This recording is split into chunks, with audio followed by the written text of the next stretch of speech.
Welcome to Kaushik knowledge of cycle.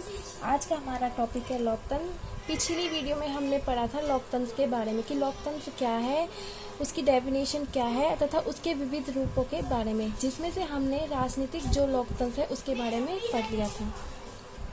सामाजिक लोकतंत्र।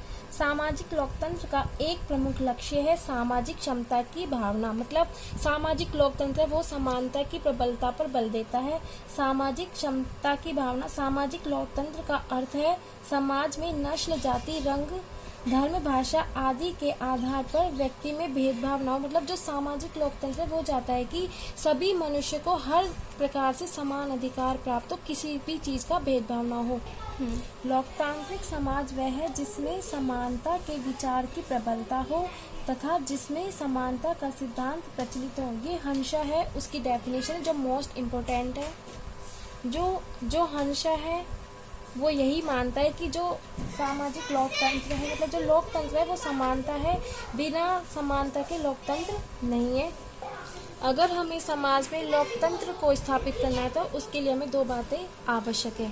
पहली कि सभी मनुष्यों को धर्म, जाति, नल, लिंग, धन आदि के आधार पर समान अधिकार हो तथा जो व्यक्ति प्रगति करना चाहता है उसे सभी अधिकार प्राप्त हो। जैसे नस्ल, धर्म, लिंग, धन आदि के आधार पर समाज में मौजूद विशेष अधिकारियों का अंत किया जाए।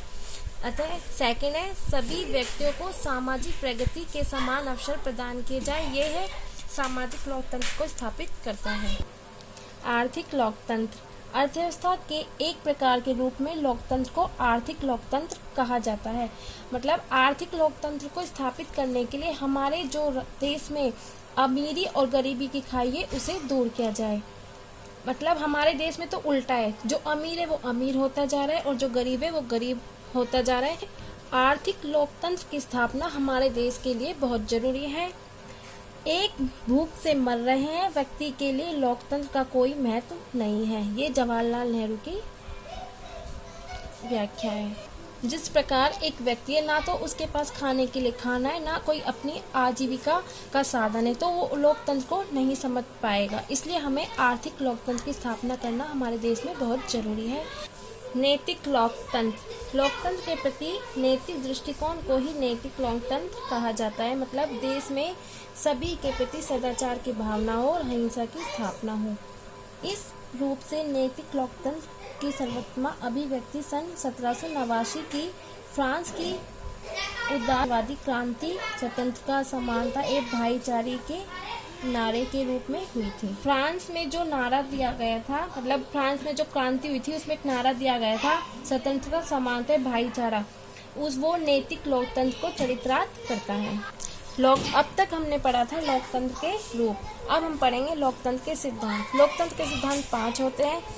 पहला है परंपरागत उदारवादी सिद्धांत, दूसरा है बहुलवादी सिद्धांत, तीसरा है विशिष्टवर्गीय सिद्धांत, चौथा है मार्क्सवादी सिद्धांत और पांचवा है समाजवादी सिद्धांत। परंपरागत उदारवादी सिद्धांत।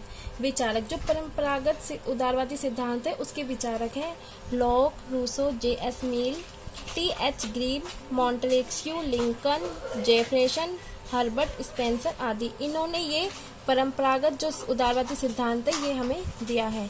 इसकी मान्यता है तथा लक्षण। पहला, व्यक्ति बुद्धिमान प्राणी है तथा अपना हित अहित समझने की क्षमता रखता है। मतलब जो व्यक्ति है वो अपना हित समझ सकता है, अच्छे बुरे का उसे फर्क है। सभी व्यक्ति मूलतः समान है। मतलब समाज में जो व्यक्ति है, जैसे सामाजिक लोकतंत्र में आया था कि सभी व्यक्तियों को समान अधिकार प्राप्त हो, तो इसलिए सभी व्यक्ति मूलतः समान है। तीसरा है सीमित शासन के सिद्धांत की पालना करनी चाहिए। चौथा है शासन सरकार की शक्ति का आधार जनता की इच्छा होती है। मतलब जैसा जनता चाहती है उसी कार्य को सरकार को करना पड़ता है। चौथा है प्रभुसत्ता का निवास जनता में ही है। पांचवा है व्यक्ति की स्वतंत्रता एवं समानता की रक्षा के लिए निष्पक्ष एवं स्वतंत्र न्यायपालिका होनी चाहिए। मतलब जो व्यक्ति है उसकी स्वतंत्र तथा समान अधिकारों के लिए एक न्यायपालिका होनी चाहिए जो व्यक्ति को समान अधिकार प्रदान कर सके। छठा, निश्चित अवधि के बाद निष्पक्ष चुनाव होने चाहिए, मतलब चुनाव की अवधि भी सीमित होनी चाहिए। सातवां है, सरकार को जनमत का आदर करना चाहिए, मतलब जनमत मीन जो जनता है, सरकार को उसका आदर करना चाहिए, उसके फैसले का सम्मान करना चाहिए। गाइस, अगर आपको हमारी वीडियो पसंद आई हो तो please like, subscribe and comment जरूर करें। Thank you.